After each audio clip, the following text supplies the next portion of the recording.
Hello, I'm Andy Hughes. Yes, you are. We've got a special treat for you on today's episode of GD News. Hidden deep within the broadcast are no less than 7 subliminal messages which will flash at various times during the episode. The first lucky person to discover and decipher all 7 messages will get the opportunity to replace me as anchor on the next episode of GD News. Keep your eyes peeled, and when you find them, hand a postcard with your name and homeroom teacher to Brian Belay. In our first story, senior internships began recently. We sat down with the legendary Mr. Woods, coordinator of the Internship Program. The Internship Program started way back in the day.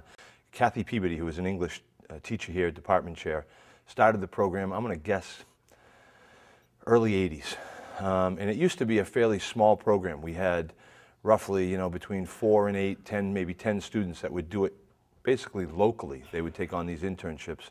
And then when Miss Peabody died, Miss Berthold, who was one of the guidance counselors, took over the program and kind of grew the program from the guidance department. Last year we had 85 students leave school between January and June.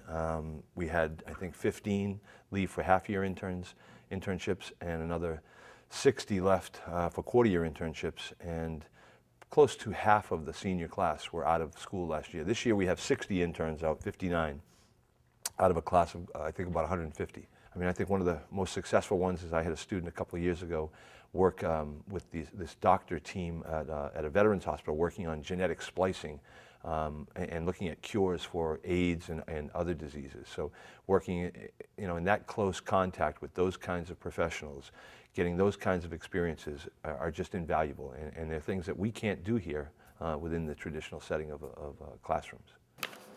This week, we're proud to introduce the first chapter in our brand new segment, GD Unsolved Mysteries, where we solve mysteries here at GD.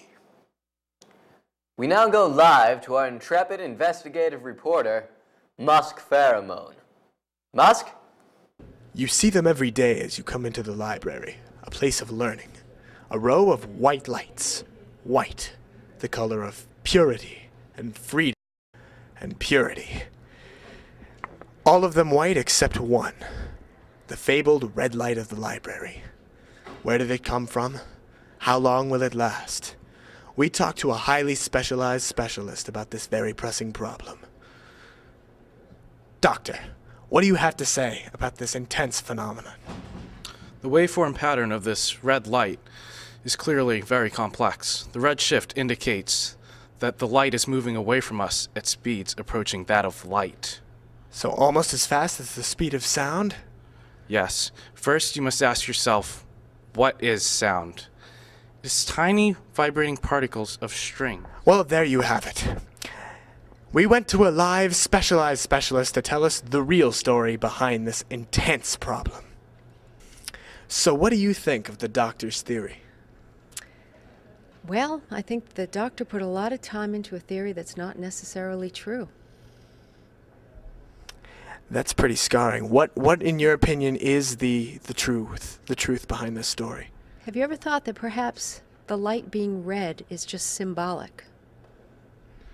Yes, of passion and danger and communism. No. What is the present tense of red? There you have it, ladies and gentlemen. The library. Goodbye. Thanks, Musk. Last week was Sad Week, and we talked to Elizabeth Egan about the events that took place.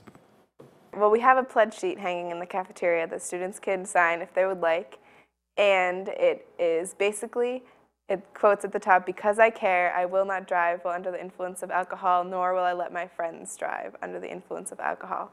And students can sign that, and it's not a pledge abstaining from alcohol, it's just saying that they won't drive while intoxicated. We had Amica Insurance come to run a program called Navigate Your Future, and we had classes come and put on drunk goggles and play basketball, throw a ball back and forth, try to walk on a line on a straight line, and drive a golf cart outside and navigate it through cones, and it was quite interesting. I'll just be happy if at least one person walks away and either puts on their seatbelt and they didn't before, or stops someone from driving drunk and takes their keys away at a party or something like that. An example of other things to drink besides alcohol is the juice that we're handing out this week.